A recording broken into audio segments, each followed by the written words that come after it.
যশ্চ ভাগবতম শাস্ত্রম বাচয়েদ অর্থতোহনিশম জন্ম কোটি কৃতং পাপম নশ্যতে নাত্র সংশয়।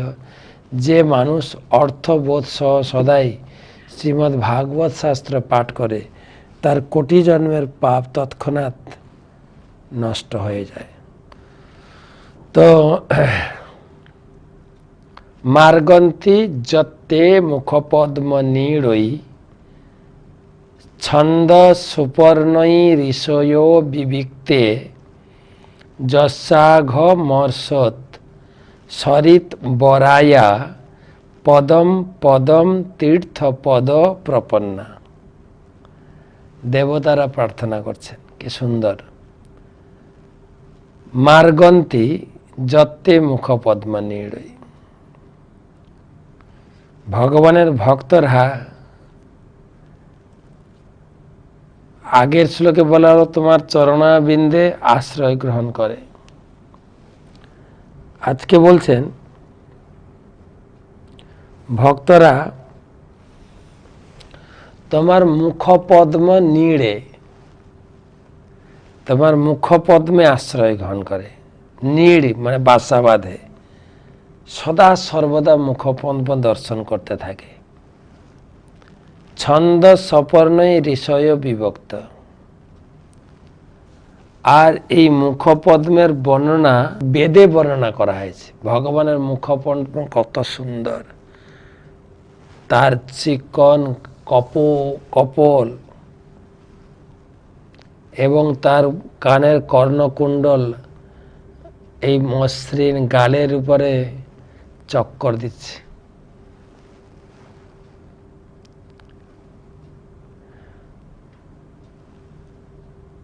আর তার পদ্মাক্ষী, অক্ষী মানে চক্ষু,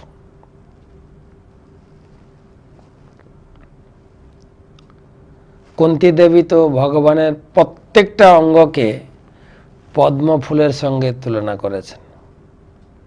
নম পঙ্কজ নাভায় নম পঙ্কজ মালিনে নম পঙ্কজ নেত্রায় নমস্তে পঙ্কজাঙ্ঘ্রয়ে।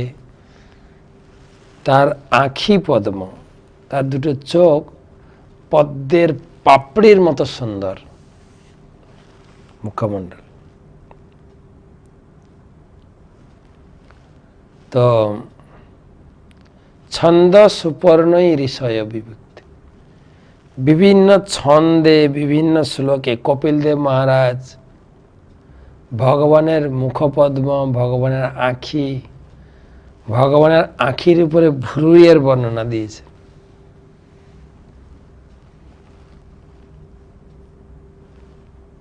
আঁখি পদ্ম। যস্যাঘ, যস্যাঘ,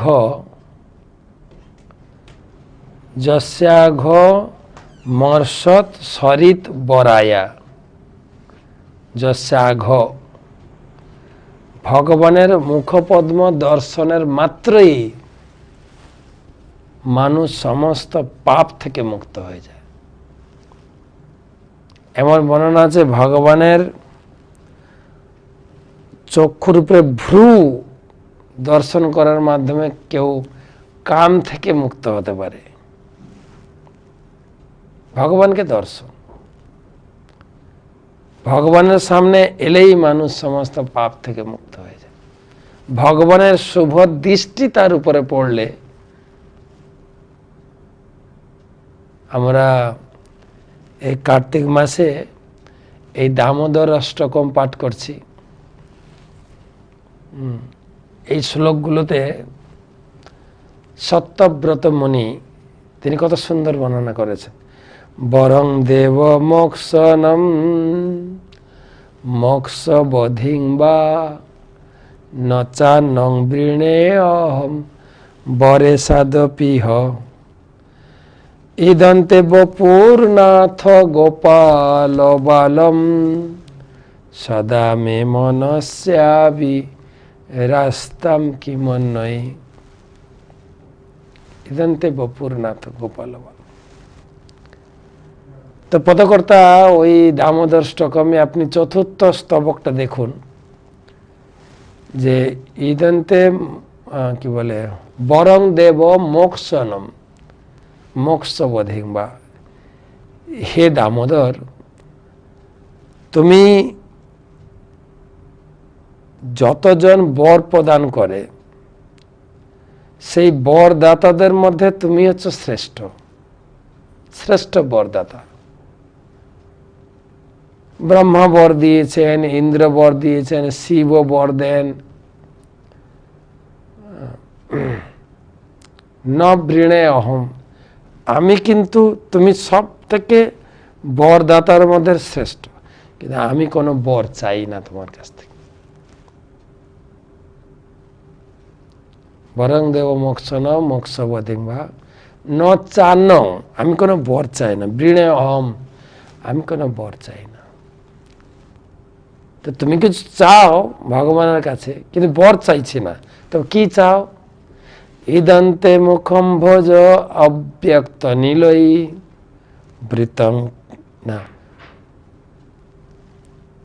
ইদন্তে বপুরনাথ গোপাল বালম, ইদন্তে বপুরনাথ, বপু মানে শরীর, এই যে তোমার গোপাল বালক শরীর, তোমার বাল স্বরূপ গোপাল বালক রূপ, গোপাল বালক রূপ, সদা মে মনস্যাবি রাস্তাম কিমন্বয়, ইদন্তে বপুরনাথ গোপাল বালক, এই গোপাল বালক রূপ, এই যে তোমার দিব্য শরীর, আনন্দের শরীর, চিন্ময় শরীর, সদা মে মনস্যাবি রাস্তাম কিমন্বয়, আমি যেন সবসময় মনের ভিতরে সেই রূপকে চিন্তা করতে পারি।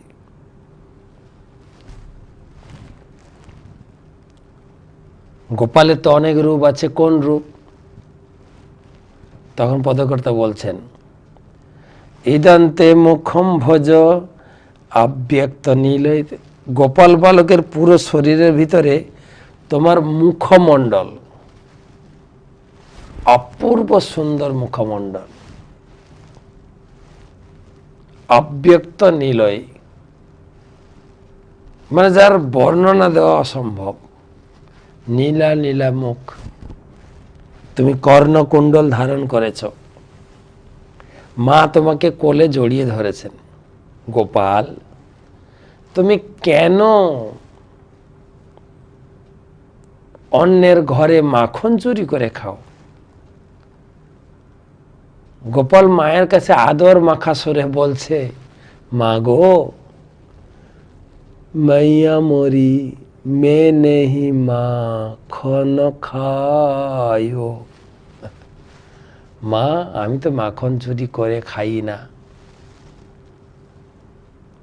তাহলে তারা কি এমনি এমনি অভিযোগ দিচ্ছে? গোপাল, সত্যি কথা বলো, তুমি কেন মাখন চুরি করে খাও? মে নেহি মাইয়া মরি মে নেহি মাখন খাইও, মাইয়া মরি, আমি মাখন চুরি করে খাইনি। কিন্তু পদকর্তা এই শ্লোকের উপরে তিনি দুটো অর্থ দিয়েছেন, মে নেহি মাখন খাইও, আবার যদি ঘুরিয়ে বলা হয় মেনে হি, আমি, মেনে আমি অবশ্যই মাখন খেয়েছি। আর গোপালের মুখমণ্ডল দর্শন করে মা আত্মহারা, মা বারে বারে মোহশ্চুম্বিতং বিম্ব রক্তাধরং মে, মোহশ্চুম্বিত, মা বারে বারে তোমার মুখমণ্ডল চুমছে। মা যখন শিশুর মুখমণ্ডল চুমু দেয়, সে অত্যন্ত শোভাবর্ধন করে।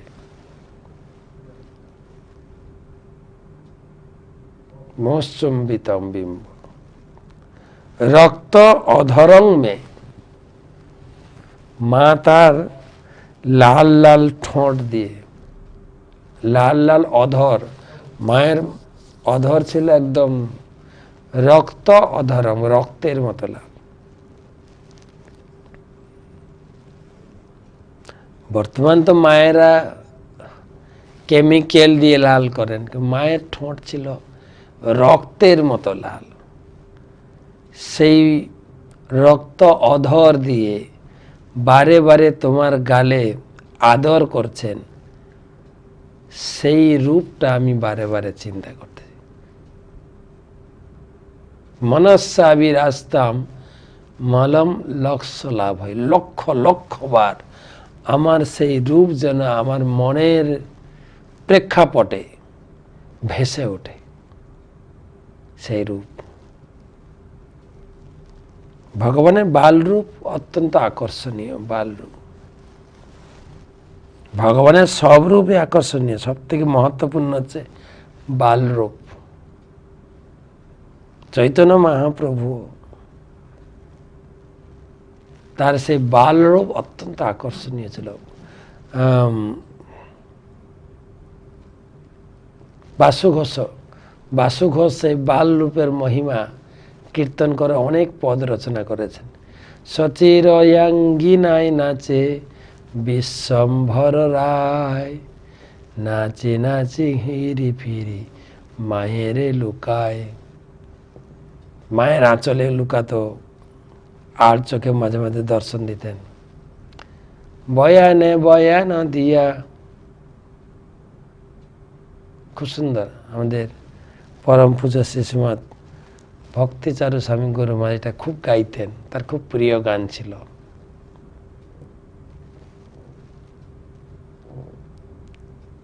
সচি বলে মানো তুমি আমি না দেখিন। তো ভগবানের বাল রূপ, সেই বাল রূপ দর্শন করার জন্য সাক্ষাৎ সমুদ্র মূর্তি রূপে এসেছিলেন। গঙ্গার মূর্তি আছে, গঙ্গা দেবী। সমুদ্রেরও মূর্তি আছে। সমুদ্র মূর্তিমান হয়ে তিনি নবদ্বীপে এসেছিলেন। মা গঙ্গার কাছে আবেদন রেখেছিলেন যে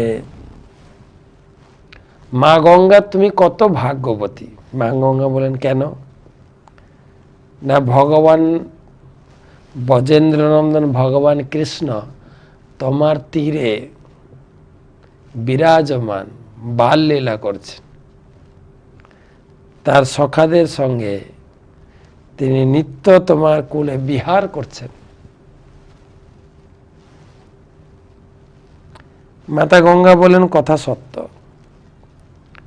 কিন্তু শীঘ্রই তিনি আমাকে দুঃখ দিয়ে তোমার আনন্দ বর্ধন করবেন।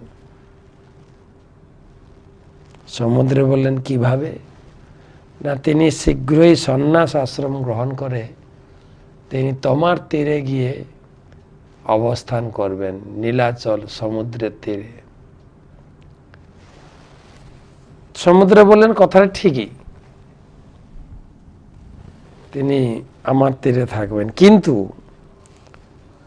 প্রভুর যেই বাল রূপ, চাঁচর কেশ, দিব্য মূর্তি, হাস্যোজ্জ্বল বদন, সেটা আমি তখন দেখতে পাবো না। তিনি আমার কুলে যাবেন সন্ন্যাস গ্রহণ করার পরে। তার সেই সন্ন্যাস রূপ অত্যন্ত কি বলা যায়, ত্যাগের রূপ, যা দর্শন করে আমি সহ্য করতে পারবো না। তাই তুমি আমাকে অনুমতি দাও, আমি নবদ্বীপে এসে ভগবানের সেই বাল রূপ,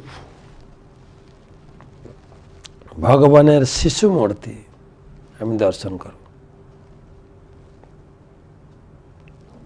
তো এখানে বলছেন দেবতারা, পদম পদম তীর্থ পদম প্রপন্না, ভক্তরা প্রতি পদক্ষেপে তোমার চরণে এবং তোমার মুখমণ্ডলে তারা বাসা বেঁধেই থাকেন। পাখি যেরকম গাছের নিড়ে বাঁধেন না, সেরকম তারা সেখানে থাকেন। তারপরে বলছেন পদম পদম তীর্থ পদ, তার তীর্থ, তার পদযুগল হচ্ছে তীর্থস্বরূপ। সেখান থেকে গঙ্গা যমুনা প্রকাশিত হয়েছে, সেই গঙ্গা তো মহাতীর্থ, তাই ভক্তরা গঙ্গাকেও আশ্রয় করেন। প্রভুপাদ লিখেছেন, ভগবান এতই কৃপাময় যে তিনি সুরধুনী গঙ্গাকে সারা ব্রহ্মাণ্ড জুড়ে বিস্তার করেছেন। সেই পবিত্র শরীরে স্নান করে সকলেই প্রতি পদে সংগঠিত পাপের ফল থেকে মুক্ত হতে পারে। গঙ্গাতে, গঙ্গার সুবিধা থাকলে অবশ্যই স্নান করবে। আর যারা যারা মায়াপুরে দর্শনে আসেন অবশ্যই গঙ্গা স্নান করে যাবেন। মানুষের জন্য গঙ্গা নদী ও ভগবদ গীতা হচ্ছে দিব্য সুখের উৎস। বুদ্ধিমান মানুষেরা তাদের আশ্রয় গ্রহণ করে তার প্রকৃত আলয় ভগবত ধামে ফিরে যেতে পারে। গীতা এবং গঙ্গা হচ্ছে সুখের আশ্রয়। ভক্তিবিনোদ ঠাকুর লিখেছেন, চরণ সিধু দেখিয়া গঙ্গা সুখ না সীমা পায়। শ্রীপাদ শঙ্করাচার্য নির্দেশ দিয়ে গেছেন যে ভগবদ গীতার স্বল্প জ্ঞান এবং অল্প মাত্রায় গঙ্গা জল পান করার ফলে মানুষ যমরাজের দণ্ড থেকে রক্ষা পেতে পারে। গঙ্গা জল পান করলে যমরাজের দণ্ড থেকে রক্ষা পাওয়া যায়। তো আমরা বুঝলাম ভক্তরা ভগবানের মুখপদ্ম এবং চরণ পদ্মে আশ্রয় গ্রহণ করেন। যৎ শ্রদ্ধয়া শ্রুতবত্যা চ ভক্ত্যা সংমৃজ্যমানে হৃদয়ে অবধায় জ্ঞানেন বৈরাগ্য বলেন ধীরা ব্রজেম তত্ত্বেঙ্ঘ্রি সরোজ পীঠম।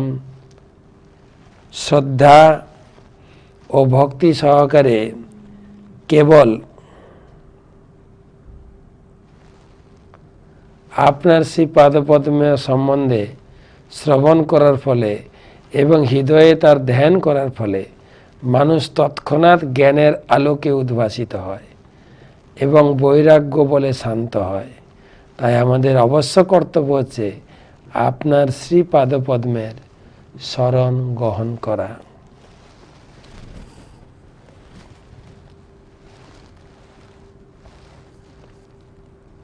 কেউ যদি আপনার কথা নিয়মিত স্মরণ করে, নিয়মিত শ্রবণ করে আর হৃদয়ে ধ্যান করে, যৎ শ্রদ্ধায়া, কথা শ্রবণ করতে হবে খুব শ্রদ্ধা সহকারে, যৎ শ্রদ্ধয়া শ্রুতবত্যা, কেবল শ্রদ্ধার সহিত ভগবানের কথা শ্রবণ করুন। শ্রদ্ধয়া নিত্যম গৃহস্থস্থ সুনিশ্চিতম।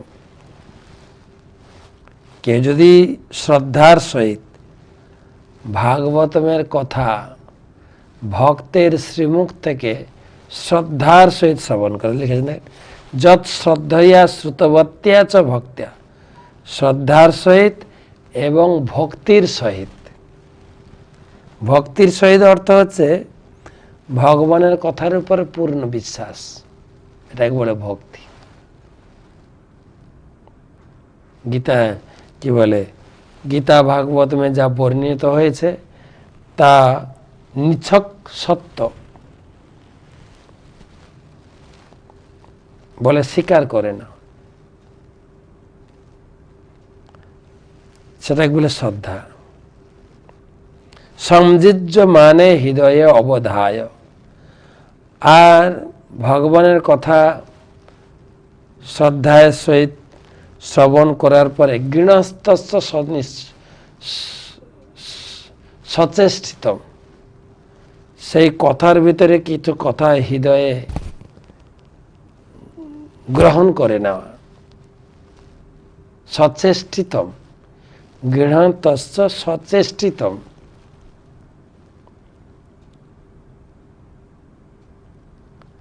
কি হবে? জ্ঞানেন বৈরাগ্য বলেন ধীরা, ধীরে ধীরে হৃদয়ে বৈরাগ্যের প্রকাশ হবে। বৈরাগ্য ভগবানের প্রতি অত্যন্ত আসক্ত হবে।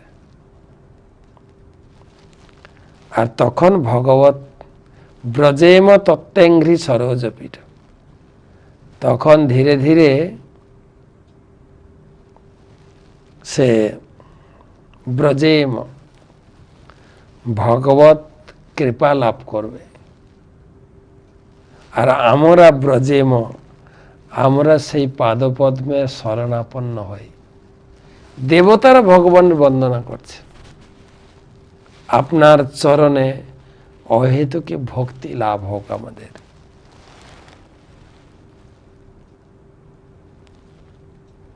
দেবতারা আমাদের শেখাচ্ছেন কিভাবে ভগবানের শরণাপন্ন হতে হয়।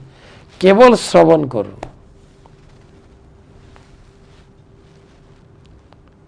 নিত্যং ভাগবত সেবয়া ভগবতী উত্তম শ্লোকে ভক্তি ভবতি নৈষ্ঠুকি নষ্টপ্রায়শ অভদ্রেষু নিত্যং ভাগবত সেবা।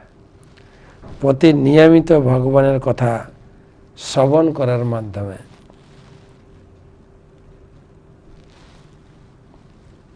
নিয়মিত ভাগবত কথা শ্রবণ।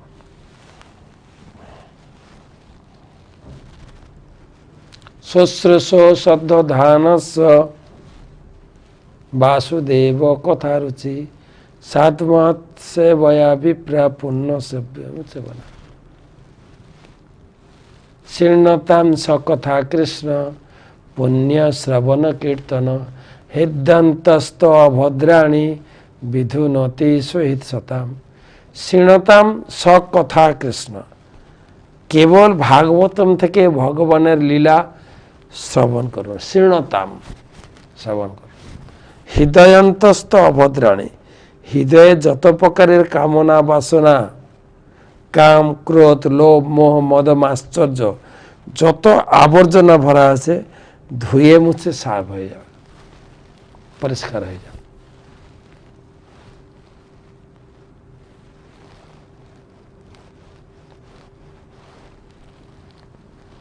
বিধুনতি সহিত, ধুয়ে পরিষ্কার হয়ে যাবে। তাই আমরাও চিন্তা করেছি আপনার সেই পাদপদ্মে শরণাগত হয়ে আপনার লীলা কথা নিরন্তর যেন শ্রবণ করি। দেবতারা বলছেন, কেননা আপনার পাদপদ্ম হচ্ছে একমাত্র সুখের আশ্রয়। বিশ্বস্য জন্ম স্থিতিজং সংযমার্থে কিতাবতারস্য পদাম্বুজম তে ব্রজেম সর্বে শরণম যদিশ স্মৃতম প্রযচ্য তভয়ম সপুংসাম। বিশ্বস্য জন্ম স্থিতি সংযমনার্থে, হে ভগবান, জগতের সৃষ্টি স্থিতি প্রলয়ের জন্য আপনি অবতার গ্রহণ করেন, তাই আমরা আপনার শ্রীপাদপদ্মের শরণ গ্রহণ করি, কেননা তা সর্বদা আপনার ভক্তদের স্মৃতি ও অভয় প্রদান করে। আপনার চরণে আশ্রয় গ্রহণ করলেই আমাদের জীবন সম্পূর্ণরূপে সুরক্ষিত। দেবতারা বলছেন, বিশ্বস্য জন্ম স্থিতি সংযমনার্থে, এই বিশ্বের আপনি হচ্ছেন স্রষ্টা, আপনি হচ্ছেন পালনকর্তা, আপনি হচ্ছেন সংযমার্থে, মানে আপনি হচ্ছেন ধ্বংসকর্তা, আপনি সব। ভক্তবিনোদ ঠাকুর মহাশয় তিনি লিখেছেন, তুমি সর্বেশ্বরেশ্বর বজেন্দ্র কুমার, তোমার ইচ্ছায় বিশ্বে সৃজন সংহার। তব ইচ্ছা মতে বিষ্ণু করেন সৃজন, তব ইচ্ছা মতে বিষ্ণু ব্রহ্মা করেন সৃজন, তব ইচ্ছা মতে বিষ্ণু করেন পালন। তোমার ইচ্ছায় ব্রহ্মা সৃষ্টি করেন, তোমার ইচ্ছায় বিষ্ণু পালন করেন। তব ইচ্ছা মতে শিব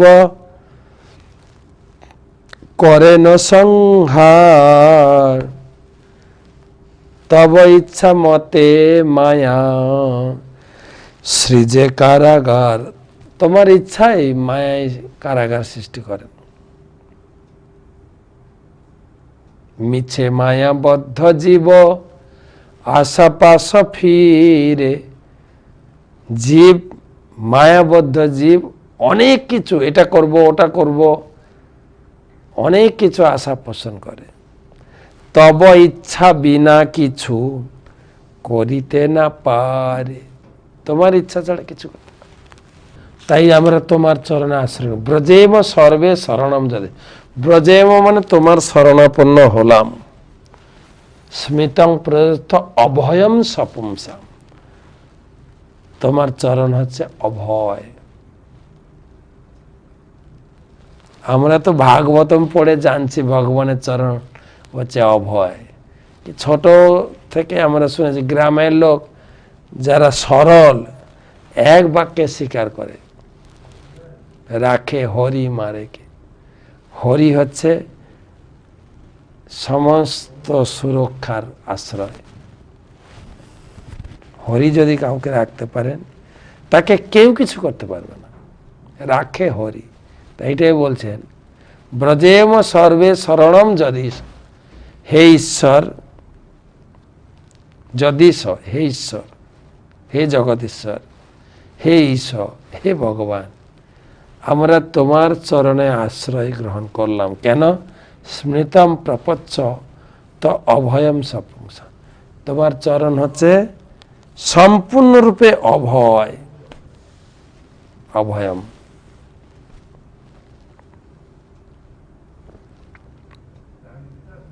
দেবতারা বলছেন, ওনারা বলছেন না তো ব্রহ্মা সৃষ্টি করেছেন, ওনারা বলছেন না তা মা বাবা সৃষ্টি করেছেন, না। বিশ্বস্য জন্ম স্থিতি সংযমনাথ। এ শাস্ত্র থেকে এগুলো আমরা যদি জানতে পারি তাহলে আমাদের জানাটা নিখুঁত হবে। আমরা শাস্ত্র থেকে পড়ি না, শাস্ত্র ঠিক উপযুক্ত জায়গা থেকে শ্রবণ করি না, মন মানে কিছু কথা বলার চেষ্টা করি, মন মানে।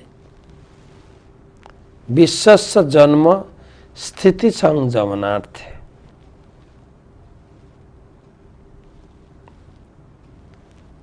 হে ভগবান, জগতের সৃষ্টি, স্থিতি ও প্রলয়ের জন্য আপনি অবতার গ্রহণ করেন। বিভিন্ন অবতার ভগবান। কিতাবতারস্য পদাম্বুজন্তে। কিতাবতার। আর এই জগতে এই শিক্ষা দেওয়ার জন্য তুমি অবতার রূপে আসো। তুমি রামচন্দ্র রূপে এসেছ, তুমি কৃষ্ণ রূপে এসেছ, তুমি বামন রূপে এসেছ। ভগবানের অনন্ত অবতার।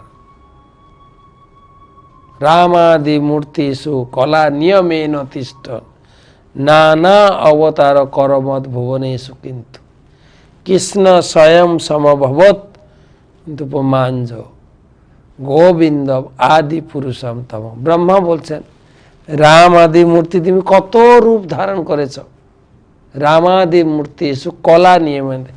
এই রাম আদি ভগবানের রামচন্দ্র এসব কলা তোমার।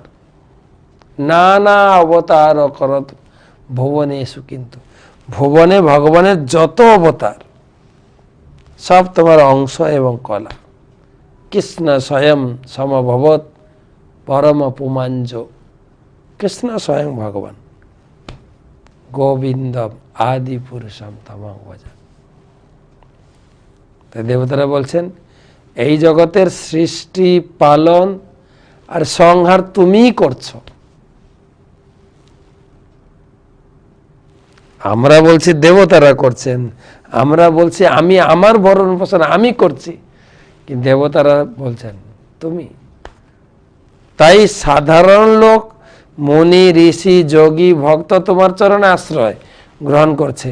আমরাও ব্রজেম সর্বে শরণম যদিস। আমরাও তোমার চরণে আশ্রয় গ্রহণ করলাম। স্মৃতম পর্যচ্ছত্ত অভয়ম সপুংসা, কারণ তোমার চরণে আশ্রয় গ্রহণ করার ফলে সমস্ত ভয় থেকে মুক্ত হওয়া যায়। এই দেবতারা বলছেন, আপনি কেন আর দেবতাদের শরণ নেবেন? সবাই আসুন কৃষ্ণের চরণে আশ্রয় গ্রহণ করে। ভজ হুরে মন শ্রীনন্দের নন্দন অভয় চরণার বিন্দরে। সেই কৃষ্ণ হরির চরণে আমরা মনটাকে এদিক সেদিক না করে, এই বাবা ভগবান, এই গুরুদেব ভগবান, এই ঠাকুর ভগবান সব বাদ দিয়ে সরাসরি কৃষ্ণ, তিনি অবতার হয়ে এসছেন, এ হয়ে ওগুলো সব বাদ দেন।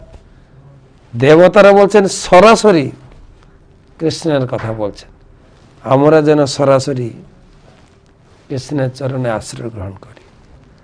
যৎসানুবন্ধে আসতি দেহ গেহে মমাহ মৃত্যুড় দুরাগ্রহাণম পুংসাম সুদূরম বসত ওপি পূর্জাম ভজে তত্ত্বে ভগবন পদাব্জম। কত সুন্দর শ্লোক, দেবতাদের প্রার্থনা। হে প্রভু, আত্মীয় স্বজন সহ তুচ্ছ দেহ গেহাদিতে যাতে যাদের আমি আমার এই অবাঞ্ছিত বাসনা প্রবল হয়েছে, সেই সমস্ত মানুষদের দেহ পুরে আপনি অন্তর্যামী রূপে অবস্থান করলেও যে পাদপদ্ম তা তাদের দুষ্প্রাপ্য। যারা এই সংসারের প্রতি প্রচুর আসক্ত, প্রচুর, আমি, আমার আত্মীয় স্বজন, আমার ঘর বাড়ি, আমার সমাজ, আমার জাতি, যস্যানু অনুবন্ধে অসতি, অসতি দেহকে, অসতি মানে যা সঠিক নয়, এই আমার দেহ, আমার ঘর, আমার পরিবার, আমার স্ত্রী, আমার আত্মীয় স্বজন, এইভাবে যে যত আষ্টে পৃষ্ঠে আসক্তিতে জড়িয়ে আছে, মমা মৃত্যুড় দুরাগ্রহণাম, তাদের পক্ষে তোমাকে দর্শন করা খুব কঠিন, দুষ্প্রাপ্য। দুরাগ্রহণাম মানে অত্যন্ত দুষ্কর। সুদূরম, পরের শ্লোকে বলছে পুংসাম সুদূরম, সুদূরম মানে হচ্ছে তাদের থেকে তুমি অনেক দূরে।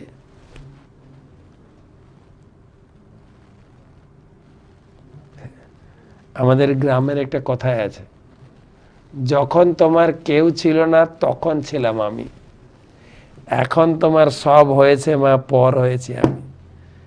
যখন কেউ ছিল না তখন আমাকে দরকার ছিল, এখন তোমার আত্মীয় স্বজন, পরিবার পরিজন, সমাজ জাতি কত রয়েছে, আর আমাকে কি প্রয়োজন আছে নাকি? সেই জন্য বলছেন পুংসাম সুদূরম, ভগবান, দেবতারা বলছেন ভগবান তাদের কাছে অনেক দূরে। বসত পূর্জাম, পূর্জাম মানে এই শরীরের প্রতি যারা প্রবলভাবে আসক্ত, তাদের কাছে ভগবান অনেক দূরে চলে। যদিও সপূর্জাম, বসত পূর্জাম মানে দেবতারা বলছেন যদিও ভগবান তাদের হৃদয়ে রয়েছেন, ভগবান তো সকলের হৃদয়ে আছেন, যারা যারা ঘর সংসার, আত্মীয় স্বজন, বিষয় সম্পদের উপর আসক্ত, তাদের হৃদয়েও আছেন, ভক্তের হৃদয়ে আছেন। ভক্ত ভগবানকে হৃদয়ে সবসময় দর্শন করতে পারেন। প্রেমান জন ছুরিত ভক্তি বিলোচনেন সন্ত সদৈব হৃদয়েষু বিলোকন। সাধুরা হৃদয়ে ভগবানকে সবসময় দর্শন করেন, কিন্তু তিনি সবার হৃদয়ে থাকলেও যারা গৃহ আসক্তিতে আছে তাদের তিনি দর্শন দেন না। সুদূরম পুংসাম সুদূরম, তাদের কাছে ভগবান অনেক দূরে চলে যান। তারা কি কখনো দর্শন পাবে না? পাবে না। কপিল দেব মহারাজ মাতাকে শিক্ষা দিচ্ছেন, প্রথম শিক্ষা শুরু করেছেন। মাতা, আমাদের প্রচুর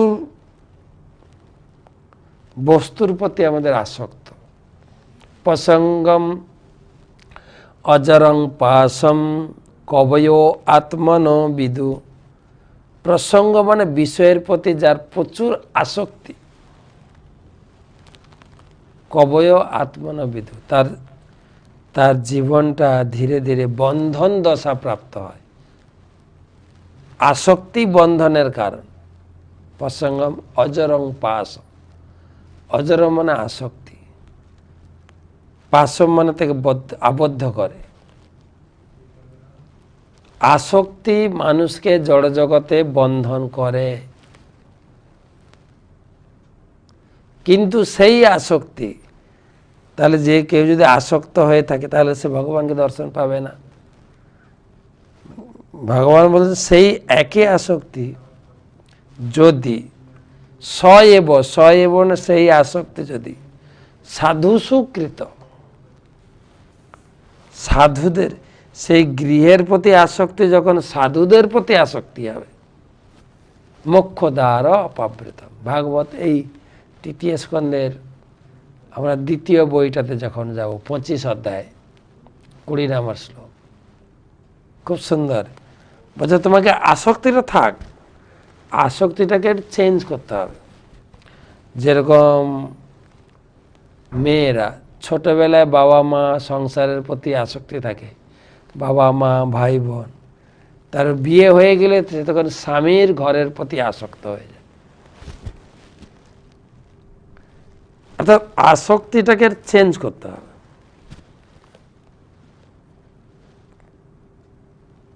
ভগবান কি বলে, আমার পরিবার, আমার সমাজ, আমার জাতির প্রতি আসক্তিটাকে আমাকে ভগবানের প্রতি আসক্তিতে নিয়ে যেতে হবে। কিভাবে না, যখন সে সংসার আসক্তিটা তখন সাধুর উপরে প্রয়োগ। এখন আবার একটা প্রশ্ন এসে দাঁড়ায়, কোন সাধু? সমাজে তো প্রচুর সাধু আছে, লাল কাপড় পরলেই আমাদের হিন্দু লোকেরা তাদেরকে সম্মান প্রদর্শন করে, তাকে সাধু বলে, উচ্চ আসন প্রদান করে। কপিল দেব বলেন না না না, সবাইকে সাধু বললে হবে না। তিনি সাধুর বাহিরের পোশাকের বর্ণনা দিয়েছেন, অন্তরে তার ভাবনার বর্ণনা দিয়েছেন। তিতিক্ষস্য কারুণিকা সুহৃদম সর্বদেহিনাম। কোন সাধু? তিতিক্ষস্য, সাধু যে সহ্য করতে পারে। কেন এই সমাজে সমস্ত প্রকার অত্যাচার সাধুর উপরে। কেন? আপনার প্রশ্ন আসতে পারে কেন না, এই একটা লজিক।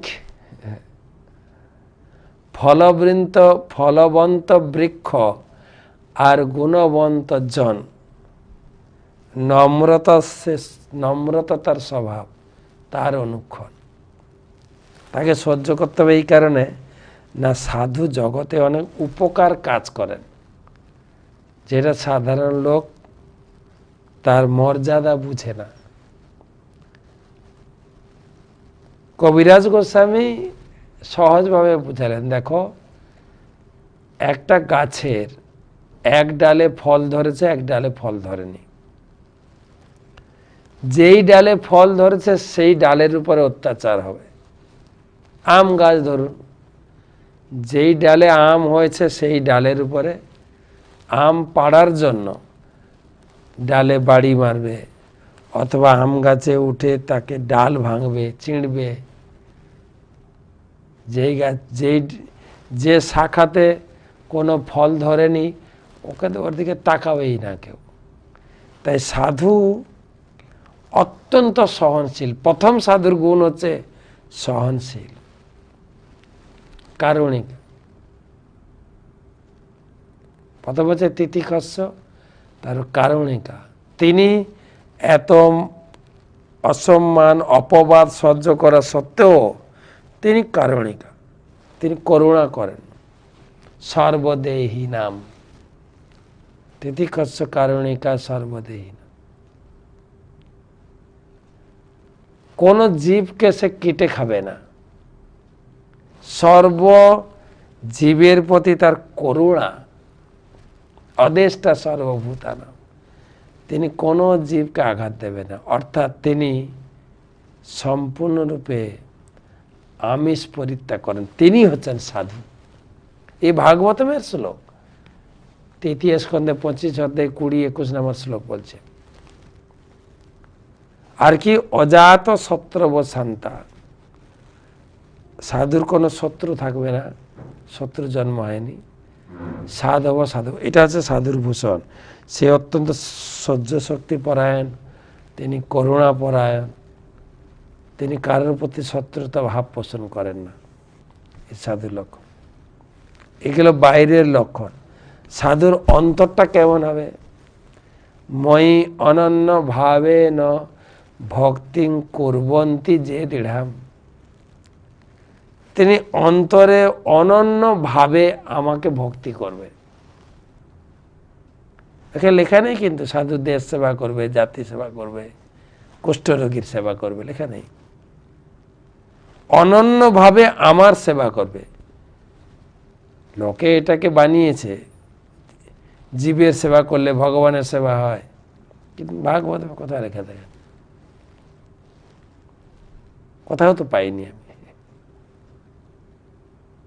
মই অনন্য ভাবে, অনন্য মানে সে কেবল আমার পূজা করবে, না দেব দেবী, না ঠাকুর দেবতা, না কোনো ব্রহ্মচারী, যাকে তাকে ভগবান বলে পূজা করবে না। মই আমার প্রতি অনন্য ভাবে সে ভক্ত। মই অনন্য ভাবে ন ভক্তিং কুর্বন্তি যে দৃঢ়, সে আমার প্রতি ভক্তি করবে। এই লোকের মনোরঞ্জনজনক দু একটা কথা বলে লোককে প্রতারণা করা, এরকম সাধনা কিন্তু। আরে যাকে ওর একটা সেবা করলেই হবে, সব ভগবান তো এক, জীবের সেবা শিবের সেবা, ওসব করতে কোথাও লেখা নেই। এসব জগতের লোকের কাছে একটু উস্কানি পাওয়ার জন্য, সম্মান পাওয়ার জন্য। শাস্ত্র এরকম বলছে না।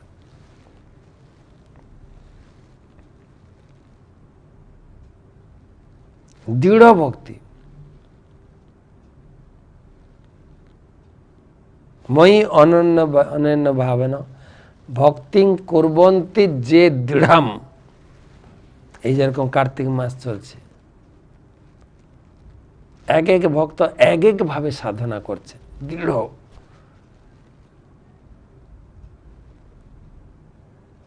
এটা চাতুর্মাসের শেষ মাস, কার্তিক মাস, দামোদর মাস। এমনি প্রভুপাদ লিখেছেন যে মিনিমাম মাস কলাই ডাল বর্জন করে ভগবানের উপবাস করো, ভগবানের সেবা করো, আর দীপদান করো। তাছাড়াও ভক্তরা করছে। অনেক ভক্ত এই মাসে অনেক কিছু খাওয়া দাওয়ার রেস্ট্রিকশন করেছেন। পটল খাচ্ছেন না, বেগুন খাচ্ছেন না, বরবটি, লাউ, আরো অনেক কিছু জিনিস, সিম্পল প্রসাদ খাচ্ছেন। কেউ বা সারা মাস হবিষ্যি খাচ্ছে, দুবেলা কেবল প্রসাদ গ্রহণ করছে। আবার কিছু ভক্ত আছে কেবল একবেলা প্রসাদ গ্রহণ করছে, হবিষ্যি। আবার কোনো ভক্ত আছে কেবল একবার ফল খাচ্ছে, ফল প্রসাদ। তারপরে ভূমি শয়ন, রাত্রি জাগরণ, জপ করছেন, গঙ্গা স্নান, দীপদান, অনেক কিছু করছেন ভক্তরা। তারপরে লাস্ট 5 দিন হবে ভীষ্ম পঞ্চক ব্রত, যেখানে 5 দিন ভক্তরা কেবল ফল আহার করবেন। আবার কিছু ভক্ত আছে কঠিন দৃঢ় ভক্তি, দৃঢ় ভক্তি, 5 দিন কোনো কিছু আহার করবেন, জল পর্যন্ত গ্রহণ করবেন না, 5 দিন উপবাস। 5 দিনে 5টা জিনিস কিঞ্চিত মাত্র গ্রহণ করেন। প্রথম দিন 2-1 ফোঁটা দুধ, পরের দিন এরকম 2-1 ফোঁটা দই, তারপরে ঘি, তারপরে গোবর, গোমূত্র। গোবর কতটুকু খাবেন আপনি? এই একটুকু খেয়ে 5 দিন জল পর্যন্ত গ্রহণ করবেন না। দিন রাত ভগবানের নাম করবেন, ভগবানের কথা শ্রবণ করবেন, যার যার নির্দিষ্ট সেবা আছে সেবা করবেন, গঙ্গা স্নান করবেন। একদম 5 দিনের শেষে পূর্ণিমার দিনে তিনি ব্রত সমাপন করে ভগবান কৃষ্ণের চরণে ব্রত সমর্পণ করে এবং ব্রত করাকালীন কোনো ভুল ত্রুটি অপরাধ ক্ষমা ভিক্ষা করে গুরু বৈষ্ণবের আজ্ঞা নিয়ে তিনি প্রথম পঞ্চগব্য পান করবেন। পঞ্চগব্য দুধ, দই, ঘি, গোময়, গোমূত্র সব একসঙ্গে মিশিয়ে তুলসী দিয়ে ভগবানকে অর্পণ করে প্রথমে চরণামৃতের মতো পান করবেন। তারপরে একটু জল ধীরে ধীরে ধীরে ধীরে শরীরকে আবার অল্প অল্প করে খেয়ে দিয়ে নিজেকে আবার সেই সেটিং করতে হবে। মই অনন্য ভাবনা, সেই হচ্ছে সাধু। দৃঢ় ভক্তি, মই অনন্য ভাবেন ভক্তি কুর্বন্তি যে দৃঢ় মৎকৃতে তক্ত কর্মাণি তক্ত স্বজন বান্ধবা। আর আমার এই সেবা করার জন্য জাগতিক সমস্ত কর্ম পরিত্যাগ করেছে। মা বাবার সেবা, দেশবাসীর সেবা, শ্রাদ্ধ, শান্তি, পূজা, পার্বণ, ব্রত, তপস্যা সব বাদ দিয়ে দিয়েছে। মৎকৃতে তক্ত কর্মাণি, আমার জন্য সমস্ত প্রকার কর্ম, যত জাগতিক ধর্মকর্ম আছে সব পরিত্যাগ, তক্ত স্বজন বান্ধবা। আর এই জাগতিক ধর্মকর্ম বাদ দিয়েছেন মানে আত্মীয় স্বজনও তাকে ভালোবাসবে না। এরা কী রে, এ তো একটা নতুন ধরনের নাস্তিক, ধর্মের নাম করে নাস্তিক। হ্যাঁ, ঠাকুর দেবতা মানে না, বাবা মারা গেছে একটু শ্রাদ্ধ শান্তি করলো না, হ্যাঁ কী ব্যাপার। কিন্তু সেই হচ্ছে প্রকৃত ভগবান কপিল দেব তাকে প্রকৃত সাধু বলেছেন।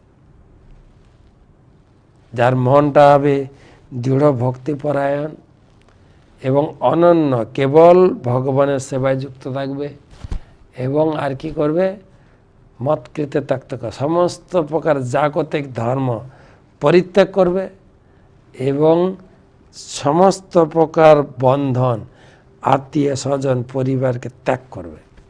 সেই হচ্ছে সাধু।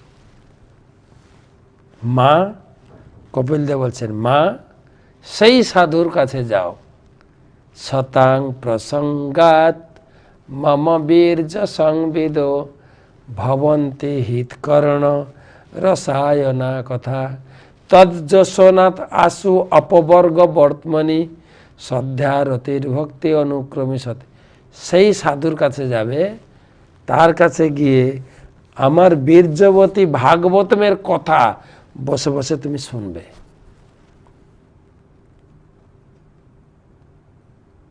তার কাছে আমি সুলভ হয়ে যাই। এখানে সেটাই বলছে।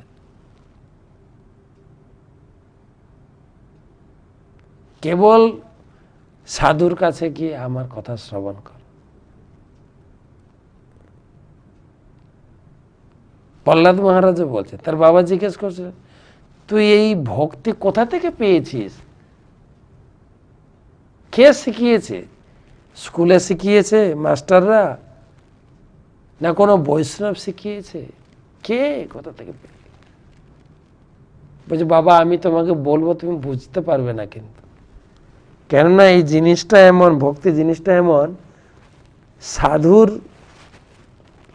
চরণ কমলে আশ্রয় না গ্রহণ করলে তুমি এই ভক্তির তত্ত্ব কিছুই বুঝতে পারবে না। নৈসাং মতি স্তাবৎ উরুক্রমাঙ্ঘ্রি, প্রহ্লাদ মহারাজ বলছেন তার বাবাকে, নৈসাম মতি উরুক্রমাঙ্ঘ্রি, ভগবানের চরণে তোমার কোনো মতে মতি হবে না।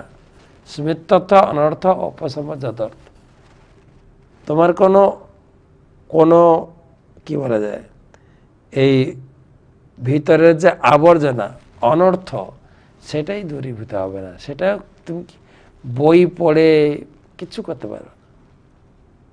মহি অসাং পাদ রজ অভিষেক। ভগবানের প্রেমী ভক্তের চরণ ধরে যতক্ষণ না তুমি মাথায় ধারণ করছো, মাথায় ধারণ করে স্নান না করছো, ততক্ষণ ন বৃণীত যাবৎ নিষ্কিঞ্চনা, সে ভগবানকে জানতে পারবে না, উপলব্ধি করতে পারবে না, ভগবানকে দেখেও চিনতে পারবে না, অসম্ভব।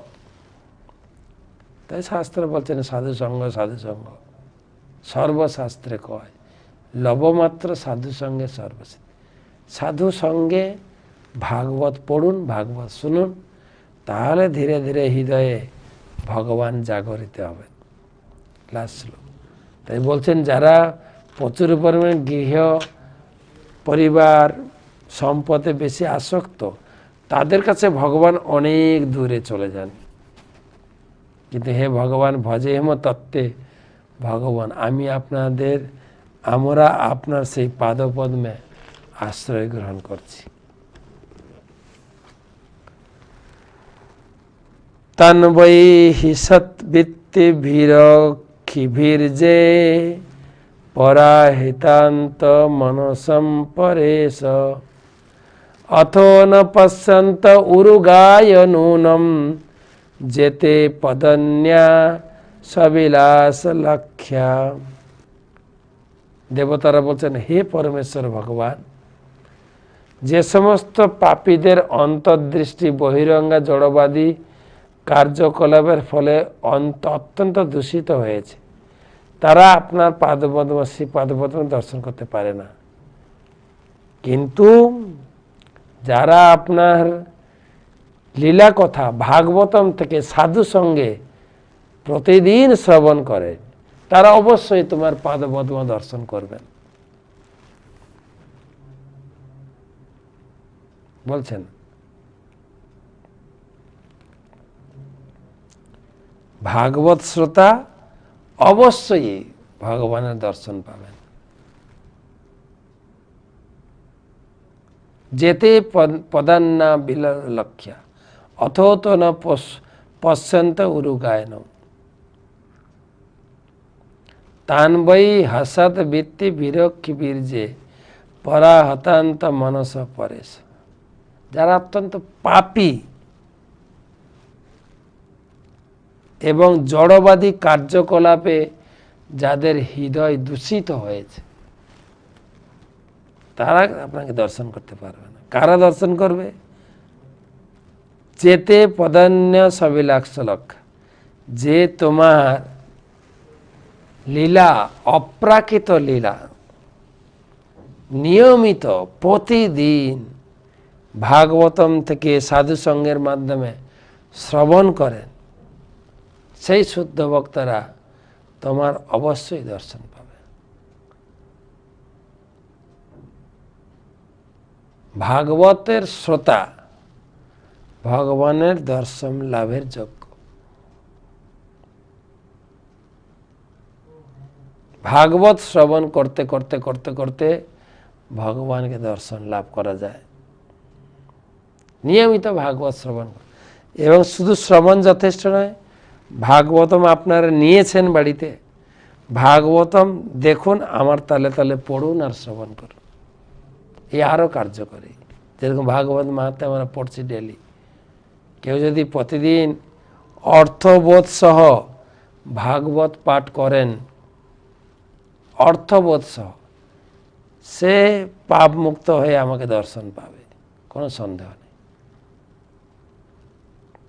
ভাগবত শ্রোতা ভগবানের দর্শন লাভের যোগ্য। তো সবাইকে অশেষ ধন্যবাদ, কৃতজ্ঞতা জানাই। হরে কৃষ্ণ।